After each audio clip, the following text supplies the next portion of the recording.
మీ అందరికీ, నా అన్నదమ్ములందరికీ, ఆడపడుచులకి, రాయలసీమ నుంచి ఇంతమంది ముఖ్యమంత్రులు అయ్యారు.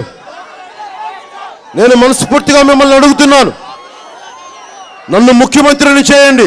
రాయలసీమకు ఏ ముఖ్యమంత్రి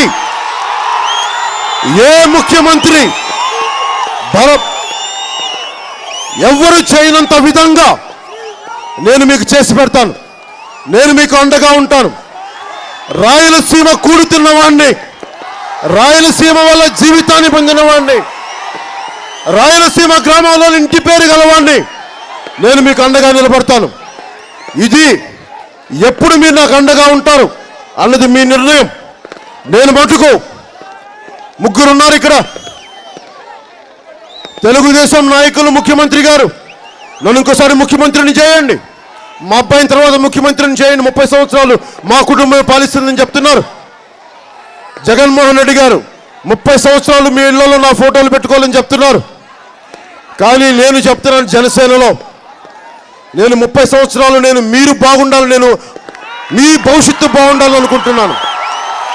నా భవిష్యత్తు కోసం నేను ఆలోచించట్లా, నా బిడ్డల భవిష్యత్తు కోసం ఆలోచించట్లా, మన బిడ్డల భవిష్యత్తు కోసం, మీ బిడ్డల భవిష్యత్తు కోసం, మీ భవిష్యత్తు కోసం నేను ఆలోచిస్తున్నాను.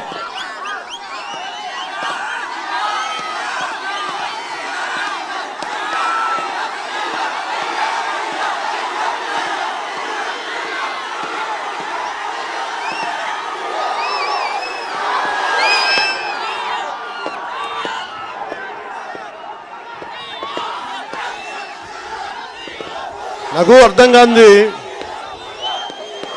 అరటి తోటలు కోస్తా జిల్లాలో వింటాం, కానీ కడప అంటే బయట ఏం చెప్తారంటే తొండ గుడ్లు పెట్టలేవు, డబ్బులు ఉండవు అక్కడ. ఇక్కడ డబ్బంతా తరతరాలుగా ఏర్పడిపోయిన కుటుంబాల దగ్గర ఉండిపోయింది, వేల కోట్లు. ఎవరన్నా సరే పారిశ్రామికవేత్తలు ఇక్కడ ఎందుకు రాలేకపోతున్నారు? ఒక్కళ్ళు ఎందుకు రాలేకపోతున్నారు?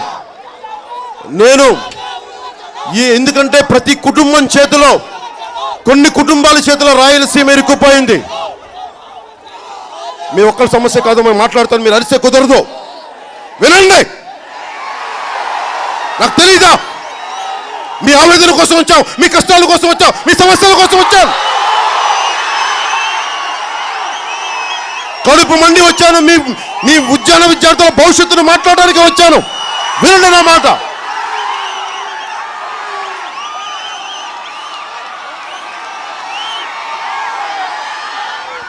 మాట్లాడతాను, నమ్మండి.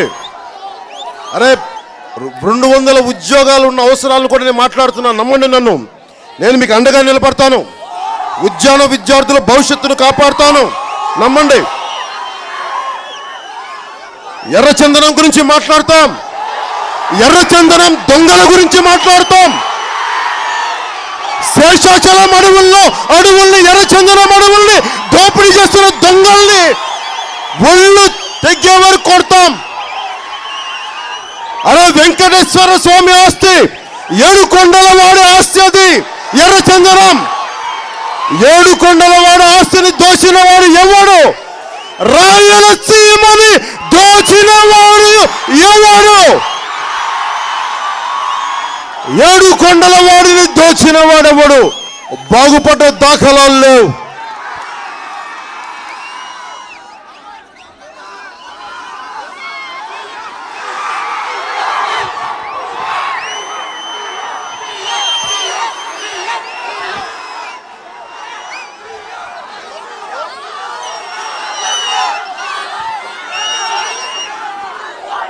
అలాగే